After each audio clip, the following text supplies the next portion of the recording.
for the tattoo artist with regard to AIDS? Well, when AIDS came out, the industry stopped. It was almost at a standstill because nobody knew what would happen. And then when it came to Roseanne Barr and that basketball guy, Dennis, they let everybody know you couldn't catch it. But the tattoo world came to almost a stop. My shop was here on Pauahi Street at the time, and needles was rapid everywhere. It was like we had more orange caps on the ground than we did cigarette butts. That's how many needles had in town. Well, went through all of this, and then the AIDS comes out, and then everybody needs a clean needle. Well, my grandmother, my grandfather, they cared for each other. Anyway, my grandmother got diabetes, and she was using insulin. Then she had to go on dialysis. But my grandfather, being the worrywart, had cases of needles. He bought like lockers of them, just in case she needed them. Well, when she was done using them, I started the first rig exchange in my shop.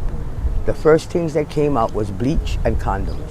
And the pamphlet was in Spanish and American. They gave me the pamphlets. But because I had needles, I started, you bring me one. At first I was giving away. They were selling them $5 one. I said, screw that. You give me one, I give you one. And that's how the needle exchange started. It wasn't you go in with 50 needles and get 50 needles. You go, you give yours, you get one clean one. And that's how you do it. But now the needle exchange don't do that. You can go in with 40 and get 40 needles. That's not what it was for. You know what I mean? So then I went to, then I was dead. Then I came out, and this guy, Jack, my shop closed, I was dead, everything, whatever, I came back. And he comes running up to me, he goes, you're alive, come look. And this guy, biker man, grabs me by my hand from Shindig, from the river now, and took me onto Hotel Street and pointed. And the first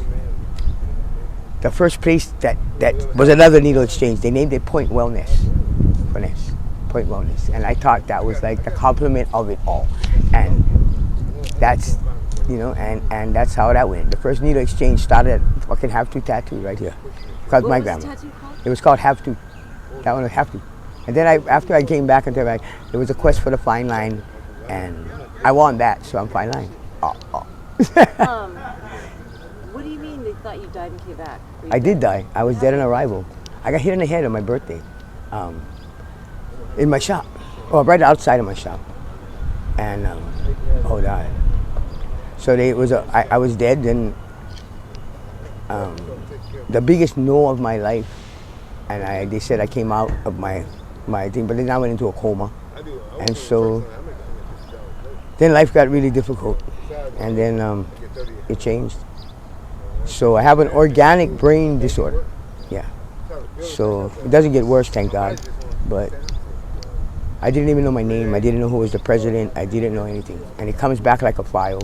So my shop was up here, and I loved it, but everything went to south when that happened. Then when I came back to town, the people, they thought I was dead. Everybody thought I was dead. I came back, and lo and behold, not only did I have to go through that, but I had to find out who did it to me. And watch your friends, you guys. Watch your friends.